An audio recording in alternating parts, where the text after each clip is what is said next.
Hi friends, ಇವತ್ತಿನ ರೆಸಿಪಿಲಿ ನಾನು ನಿಮಗೆ ಸಿಂಪಲ್ ರವಾ ಕೇಕ್ ಹೇಗೆ ಮಾಡೋದು ಅಂತ ಹೇಳ್ಕೊಡ್ತಾ ಇದ್ದೀನಿ.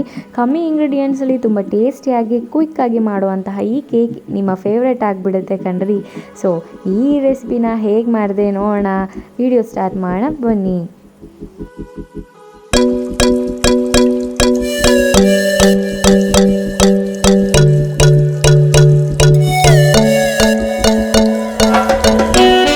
ಫ್ರೆಂಡ್ಸ್, ಮೊದಲಿಗೆ ಒಂದು ಕುಕ್ಕರ್ನ ಪ್ರೀ ಹೀಟ್ ಮಾಡ್ಕೋಬೇಕು. ಇದಕ್ಕೆ ನೀವು ರಬ್ಬರ್ನ ಹಾಕಬಾರ್ದು, ಹಾಗೆ ವಿಜಲ್ ಕೂಡ ಹಾಕಬಾರ್ದು. ಒಂದು ಮೀಡಿಯಮ್ ಫ್ಲೇಮಲ್ಲಿ ಅಥವಾ ಲೋ ಫ್ಲೇಮಲ್ಲಿ ಇದನ್ನು ಒಂದು 20 ಮಿನಿಟ್ಸು ನೀವು ಇದನ್ನು ಪ್ರೀ ಹೀಟ್ ಮಾಡ್ಕೋಬೇಕು. ಫ್ರೆಂಡ್ಸ್, ನೀವಿಲ್ಲಿ ನೋಡ್ತಾ ಇರ್ಬೋದು, ನಾನಿಲ್ಲಿ ಓಲ್ಡ್ ಕುಕ್ಕರ್ನ ಯೂಸ್ ಮಾಡ್ತಿದ್ದೀನಿ. ಆದಷ್ಟು ನೀವು ಇದನ್ನು ಯೂಸ್ ಆಗದಲ್ಲೇ ಇರೋ ಓಲ್ಡ್ ಕುಕ್ಕರಲ್ಲೇ ಮಾಡ್ಕೊಳ್ಳಿ. ಕೇಕ್ ಮಾಡೋಕ್ಕೆ ಅಂತಲೇ ಓವನ್ ಇಲ್ಲದೆ ಇರೋರು ಈ ಥರ ಒಂದು ದೊಡ್ಡ ಕುಕ್ಕರು, ಹಳೆ ಕುಕ್ಕರ್ನ ಯೂಸ್ ಮಾಡ್ಕೊಳ್ಳೋಕ್ಕೆ ಎತ್ತಿಟ್ಕೊಳ್ಳಿ. ಅದಾದಮೇಲೆ ನಾನಿಲ್ಲಿ ಫಸ್ಟು ಪ್ರೀ ಹೀಟ್ ಮಾಡೋಕ್ಕೆ ಕುಕ್ಕರ್ನ ಬಿಸಿ ಮಾಡೋಕ್ಕೆ ಇಟ್ಟಿದ್ದೀನಿ. ಅದಾದಮೇಲೆ ಒಂದು ಬೌಲ್ ತೊಗೊಂಡು ಅದಕ್ಕೆ 3/4 ಕಪ್ ಆಗುವಷ್ಟು ಕಾಯಿಸಿರೋ ಹಾಲು, ಅಂದರೆ ಗಟ್ಟಿಗೆ ಕಾಯಿಸ್ಕೊಂಡಿರ್ತೀವಲ್ವ ನೀರು ಹಾಕ್ತಲೇ ಆ ಹಾಲನ್ನ 3/4 ಕಪ್ ತೊಗೊಳ್ಳಿ. ಅದಾದಮೇಲೆ ಅರ್ಧ ಕಪ್ ಆಗುವಷ್ಟು ಸಕ್ಕರೆನ ಪೌಡ್ರ್ ಮಾಡಿಕೊಂಡು ಈ ಥರ ಹಾಕ್ಕೊಳ್ಳಿ, ಬೇಗ ಕರಗುತ್ತೆ. ಸಕ್ಕರೆನೇ ಹಾಕೋ ಬದಲು ಸಕ್ಕರೆನ ಪೌಡ್ರ್ ಹಾಕ್ಕೊಳ್ಳಿ, ಪುಡಿ ಮಾಡ್ಕೊಂಡು ಹಾಕ್ಕೊಳ್ಳಿ. ಅದಾದಮೇಲೆ 1/4 ಕಪ್ ಆಗುವಷ್ಟು ಎಣ್ಣೆನ ಹಾಕ್ತಾಯಿದ್ದೀನಿ. ಫ್ರೆಂಡ್ಸ್, ಇದಿಷ್ಟು ಚೆನ್ನಾಗಿ ಹ್ಯಾಂಡ್ ಬೀಟ್ ಮಾಡ್ಕೋಬೋದು. ಈ ಥರ ಬೀಟಿಂಗ್ ಮಿಷಿನ್ ಯಾರ ಹತ್ರ ಇದೆ ಅವರು ಈ ಥರ ಯೂಸ್ ಮಾಡ್ಕೊಳ್ಳಿ. ಇದು ಮಾಡೋದ್ರಿಂದ ಏನಪ್ಪ ಯೂಸು ಅಂತ ಹೇಳಿದ್ರೆ, ಎಣ್ಣೆ, ಹಾಲು, ಸಕ್ಕರೆ ಮೂರು ನೀವು ನೋಡಿದ್ರೆ ಟೆಕ್ಸ್ಚರ್ ಒಂದೇ ಥರ ಕಾಣಿಸ್ಬೇಕು. ಫಾರ್ ಎಕ್ಸಾಂಪಲ್, ಇವಾಗ ಎಣ್ಣೆ ನಿಮಗೆ ತೇಲ್ತಾ ಇರೋ ಥರ ಕಾಣಿಸ್ತಿದೆ, ಬಟ್ ಬೀಟ್ ಮಾಡಿಕೊಂಡ್ರೆ ಚೆನ್ನಾಗಿ ಒಂದೇ ಸೈಡ್ ಬೀಟ್ ಮಾಡ್ಕೊಳ್ಳಿ. ಹ್ಯಾಂಡ್ ಬೀಟರ್ ಯೂಸ್ ಮಾಡೋರು ಹ್ಯಾಂಡ್ ಬೀಟ್ ಮಾಡಿಕೊಂಡ್ರೆ ನೀವು ನೋಡಿದ್ರೆ ಇದು ಹಾಲು ಥರನೇ ಕಾಣಿಸ್ತಿರ್ಬೇಕು, ಎಣ್ಣೆ ಕಾಣಿಸ್ಬಾರ್ದು ನಿಮಗೆ. ಅಲ್ಲಿ ತನಕ ಇದನ್ನು ಚೆನ್ನಾಗಿ ಒಂದೇ ಡೈರೆಕ್ಷನಲ್ಲಿ ಬೀಟ್ ಮಾಡ್ಕೊಳ್ಳಿ. ಸೊ ಅದಾದಮೇಲೆ ನೀವಿಲ್ಲಿ ನೋಡ್ತಾ ಇರ್ಬೋದು, ಈ ಒಂದು ಬೀಟ್ನ ಏನಕ್ಕಪ್ಪ ಮಾಡ್ಕೋಬೇಕಂತ ಹೇಳಿದ್ರೆ, ಮೇಯ್ನು ಮೆಥಡೇ ಇದು. ನಾವೇನು ಹಾಕ್ತೀವಿ ಅದನ್ನು ಚೆನ್ನಾಗಿ ಒಂದಕ್ಕೊಂದು ಹಿಡಿಬೇಕು, ಅಲ್ಲಿ ತನಕ ಇದನ್ನು ಬೀಟ್ ಮಾಡ್ಕೊಳ್ಳಿ. ಫ್ರೆಂಡ್ಸ್, ನಾನಿಲ್ಲಿ ಹ್ಯಾಂಡ್ ಬೀಟರ್ನ ಯೂಸ್ ಮಾಡ್ತಾ ಇದ್ದೀನಿ, ಬಟ್ ನಾನು ಹೇಳಿದ್ನಲ್ಲ ಮ್ಯಾನ್ಯುವಲ್ ಆಗಿ ಈ ಥರ ಒಂದು ಬೀಟರ್ ಸಿಗುತ್ತೆ, ಇದರಲ್ಲೂ ನೀವು ಒಂದೇ ಡೈರೆಕ್ಷನಲ್ಲಿ ಬೀಟ್ ಮಾಡ್ಕೋಬೇಕು.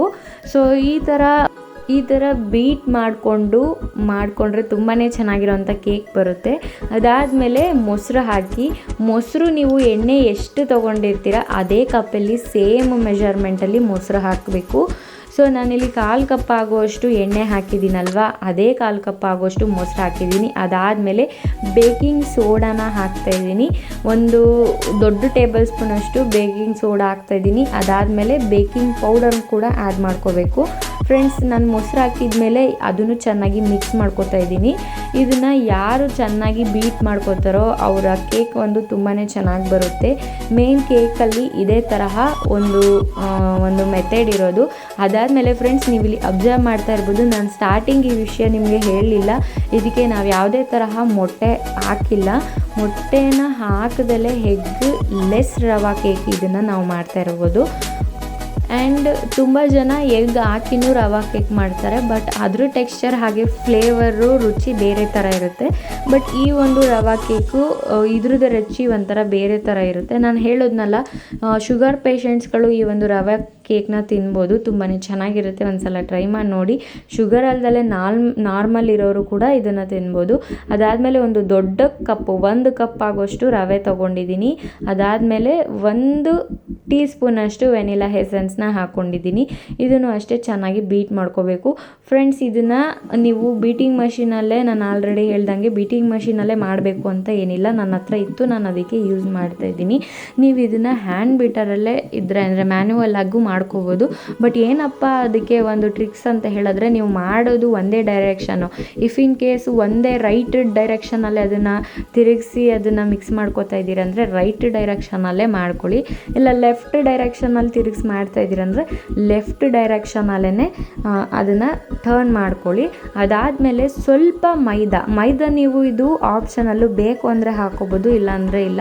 ಬಟ್ ನಾನಿಲ್ಲಿ ಮೈದಾ ಏನಕ್ಕಪ್ಪ ಹಾಕ್ತಾಯಿದ್ದೀನಿ ಅಂದರೆ, ನಿಮಗೆ ಈ ಕನ್ಸಿಸ್ಟೆನ್ಸಿ ಥಿಕ್ನೆಸ್ ಯಾವ ಥರ ಇರಬೇಕು ಅಂದರೆ, ಈ ದೋಸೆ ಹಿಟ್ಟು ಇಡ್ಲಿ ಹಿಟ್ಟು ಬರುತ್ತಲ್ವ, ಸೊ ದೋಸೆ ಹಿಟ್ಟಿನ ಹದಕ್ಕಿರಬೇಕು. ಸೊ ಇಲ್ಲಿ ಸ್ವಲ್ಪ ರವೆ ಹಾಕೋದ್ರಿಂದ, ಹಾಗೆ ಸಕ್ಕರೆ ಸ್ವಲ್ಪ ನಾವು ಕಮ್ಮಿ ಯೂಸ್ ಮಾಡಿ ಮೊಸರು ಹಾಲನ್ನ ಸ್ವಲ್ಪ ಜಾಸ್ತಿ ಯೂಸ್ ಮಾಡಿರೋದ್ರಿಂದ ಸ್ವಲ್ಪ ಕನ್ಸಿಸ್ಟೆನ್ಸಿ ನಿಮಗೆ ತಿಕ್ಕ ಅನಿಸಲ್ಲ, ತಿನ್ನ ಅನಿಸುತ್ತೆ. ಆದ ಕಾರಣ ಸ್ವಲ್ಪ ಮೈದಾ ಹಿಟ್ಟನ್ನ ಆ್ಯಡ್ ಮಾಡ್ಕೋಬೋದು. ಬಟ್ ಮೈದಾ ಹಿಟ್ಟು ನಿಮಗೆ ಆಪ್ಷನಲ್ಲು ಫ್ರೆಂಡ್ಸ್. ಅದಾದಮೇಲೆ ಎಲ್ಲ ಚೆನ್ನಾಗಿ ಮಿಕ್ಸ್ ಮಾಡಬೇಕು. ಇವಾಗ ನೀವು ನೋಡ್ತಾ ಇದ್ದೀರಾ, ಇದರಲ್ಲಿ ನಾವು ಸಕ್ಕರೆ, ಹಾಲು, ಎಣ್ಣೆ ಮತ್ತು ಮೊಸರು ಇದನ್ನೆಲ್ಲ ಹಾಕಿದ್ದೀವಿ ಅಂತ ಅನಿಸೋದೇ ಇಲ್ಲ. ಯೂಶ್ವಲಿ ಯಾರು ಕೇಕ್ ಬ್ಯಾಟರ್ ಅಂದರೆ ನಂಬೋದೇ ಇಲ್ಲ. ಸೊ ಅದಾದಮೇಲೆ ಈ ಥರ ಕೇಕ್ ಮೋಲ್ಡು ಅಥವಾ ನಿಮ್ಮ ಮನೇಲಿರೋ ಅಲ್ಯೂಮಿನಿಯಂ ಪಾತ್ರೆ ಅಥವಾ ಸ್ಟೀಲ್ ಪಾತ್ರೆ, ಯಾವ ಥರ ಪಾತ್ರೆ ಇದೆಯೋ ಅದರಲ್ಲಿ ನೀವು ಬೇಕಾದರೆ ಮಾಡ್ಕೋಬೋದು. ನಾನಿಲ್ಲಿ ಒಂದು ಸ್ವಲ್ಪ ಎಣ್ಣೆ ಹಾಕ್ಕೊಂಡು ಒಂದು ಸ್ವಲ್ಪ ಎಣ್ಣೆ ಹಾಗೆ ತುಪ್ಪ ಹಾಕ್ಕೊಂಡು ಮೈದಾ ಹಿಟ್ಟನ್ನ ಸ್ಪ್ರಿಂಕಲ್ ಮಾಡ್ಕೋತಾ ಇದ್ದೀನಿ ಫ್ರೆಂಡ್ಸ್. ಈ ಥರ ಮಾಡೋದ್ರಿಂದ ಕೇಕು ತಳ ಹಿಡಿಯಲ್ಲ. ನೀವಿಲ್ಲಿ ಬೇಕಾದರೆ ಬಟರ್ ಪೇಪರ್ನ ಯೂಸ್ ಮಾಡ್ಕೋಬೋದು. ಬಟ್ ಬಟರ್ ಪೇಪರ್ ನನ್ನ ಹತ್ರ ಇರಲಿಲ್ಲ, ನಾನು ಈ ಮೆಥಡಲ್ಲಿ ಮಾಡ್ತಾಯಿದ್ದೀನಿ. ಬಟರ್ ಪೇಪರ್ನ ಯೂಸ್ ಮಾಡೋರು ಸ್ವಲ್ಪ ಕೆಳಗಡೆ ಎಣ್ಣೆ ಹಾಕಿಬಿಟ್ಟು ಬಟರ್ ಪೇಪರ್ನ ಹಾಕಿ ಸುತ್ತ ಆ ಪಾತ್ರೆ ಸುತ್ತ ಒಂದು ಸ್ವಲ್ಪ ತುಪ್ಪ ಅಥವಾ ಎಣ್ಣೆ ಏನು ಬೇಕಾದರೂ ಸವರಿ ಅದನ್ನು ಮಾಡ್ಕೋಬೋದು. ಅದಾದಮೇಲೆ ಸ್ಟಾರ್ಟಿಂಗ್ ನಾವು ಮಾಡ್ಕೊಂಡಂತಹ ಒಂದು ಪ್ರೀ ಹೀಟಿ ಕುಕ್ಕರ್ ಇದೆಯಲ್ಲ ಅದರೊಳಗಡೆ ಇಡಬೇಕು. ಇಡೋಕ್ಕಿಂತ ಮುಂಚೆ ಇದನ್ನು ಒಂದು ನೆಲಕ್ಕೆ 2-3 ಸಲ ಟ್ಯಾಪ್ ಮಾಡಿ, ಯಾಕಂದರೆ ಅದರಲ್ಲಿರುವಂತಹ ಏರ್ ಬಬಲ್ಸ್ ಎಲ್ಲ ಹೋಗಬೇಕು, ಇಲ್ಲ ಅಂದರೆ ಕೇಕು ಒಡೆದೋಗ್ಬಿಡುತ್ತೆ, ಅದನ್ನು ನೋಡ್ಕೊಳ್ಳಿ. ಅದಾದಮೇಲೆ ನಾವು ಕುಕ್ಕರ್ನ ಮುಚ್ಚೋಣ, ಅಂದರೆ ವಿಷಲ್ಲು ಅಥವಾ ಅದಕ್ಕೆ ಗ್ಯಾಸ್ ಕೆಟ್ ಅಂದರೆ ಕುಕ್ಕರ್ ರಬ್ಬರ್ ಹಾಕದಲ್ಲ ಅದನ್ನು ಮುಚ್ಚಿ ಮ್ಯಾಕ್ಸಿಮಮ್ ಇದನ್ನು 30-45 ಮಿನಿಟ್ಸ್ ತನಕ ಬೇಕ್ ಮಾಡ್ಕೊಳ್ಳಿ ಫ್ರೆಂಡ್ಸ್. ನೀವಿಲ್ಲಿ ನೋಡ್ತಾ ಇರ್ಬೋದು ಎಷ್ಟು ಚೆನ್ನಾಗಾಗಿದೆ ಅಲ್ವಾ ಟೆಕ್ಸ್ಚರು.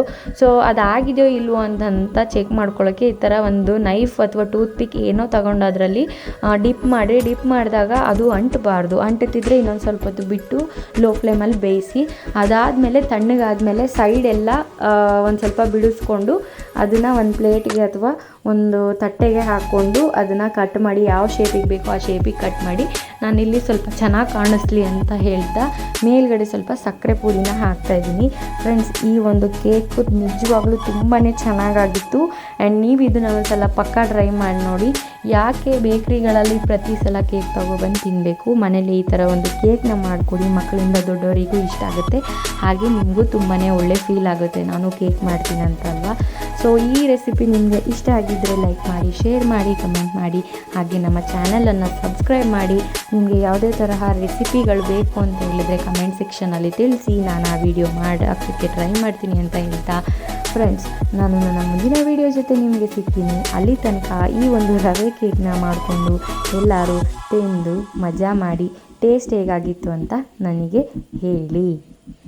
ಹಾಗೆ ಫ್ರೆಂಡ್ಸ್, ನಮ್ಮ ಅಮ್ಮನ ಲೋಕ ಚಾನಲನ್ನು ಸಬ್ಸ್ಕ್ರೈಬ್ ಮಾಡಿ. ನಿಮ್ಮ ಸಪೋರ್ಟ್ ಹೀಗೆ ಇರಲಿ ಅಂತ ಹೇಳ್ತಾ ಬಾಯ್.